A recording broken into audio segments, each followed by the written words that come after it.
Halo Sobat Literasi, selamat datang di kanal resmi Angkasa Media Literasi.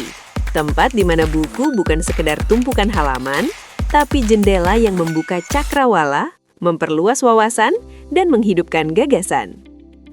Aktivitas bisnis dalam kehidupan modern tidak hanya berkaitan dengan pencapaian keuntungan, tetapi juga menyangkut nilai, etika, dan tanggung jawab sosial. Dalam praktik ekonomi yang semakin kompleks, diperlukan pedoman yang mampu mengarahkan pelaku usaha agar menjalankan kegiatan bisnis secara adil, transparan, dan berlandaskan prinsip moral yang kuat. Pendekatan ini menjadi penting agar bisnis tidak menimbulkan ketimpangan maupun praktik yang merugikan pihak lain. Oleh karena itu, terdapat salah satu panduan terbaik adalah buku berjudul Hukum Bisnis Islam, karya Ani Saniatin, Jannatul Firdaus, Nurdiana Halida, Edi Awan, Hanifah Fauziah, Fauzi Arifin, dan Halimatus Sa'adah. Hukum Bisnis Islam hadir sebagai rujukan yang memberikan gambaran menyeluruh mengenai bagaimana aktivitas bisnis dijalankan berdasarkan prinsip-prinsip syariah. Buku ini tidak hanya menempatkan bisnis sebagai aktivitas ekonomi semata, tetapi juga sebagai bagian dari ibadah yang menuntut tanggung jawab moral dan etika.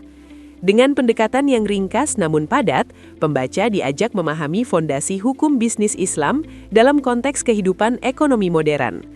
Pembahasan diawali dengan konsep dasar bisnis Islam yang menekankan keterkaitan antara nilai spiritual dan aktivitas ekonomi. Buku ini menjelaskan bahwa tujuan utama bisnis dalam Islam bukan sekadar keuntungan, melainkan tercapainya kemaslahatan bersama.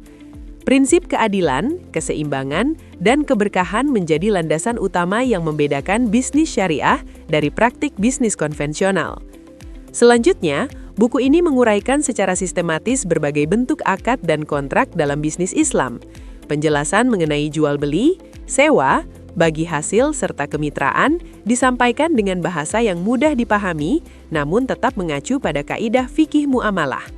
Pembaca diberikan pemahaman tentang syarat sah akad serta implikasi hukumnya dalam praktik bisnis sehari-hari. Aspek penting lainnya yang dibahas adalah larangan riba, gharar, dan spekulasi yang sering muncul dalam transaksi modern. Buku ini menjelaskan alasan filosofis dan hukum di balik larangan tersebut, sekaligus menawarkan alternatif transaksi yang sesuai dengan prinsip syariah. Penekanan pada amanah dan transparansi menjadi kunci dalam menciptakan sistem bisnis yang adil dan berkelanjutan. Perkembangan ekonomi kontemporer juga mendapat perhatian melalui pembahasan perbankan syariah dan bisnis digital. Buku ini mengulas bagaimana prinsip-prinsip syariah dapat diterapkan dalam layanan keuangan modern serta transaksi berbasis teknologi. Dengan demikian, pembaca memperoleh wawasan tentang relevansi hukum bisnis Islam dalam menghadapi tantangan globalisasi dan digitalisasi ekonomi. Anda bisa mendapatkan buku ini di website kami atau melalui marketplace Angkasa Media Literasi. Selalu support channel kami dengan like dan subscribe, serta share ke orang sekitar Anda.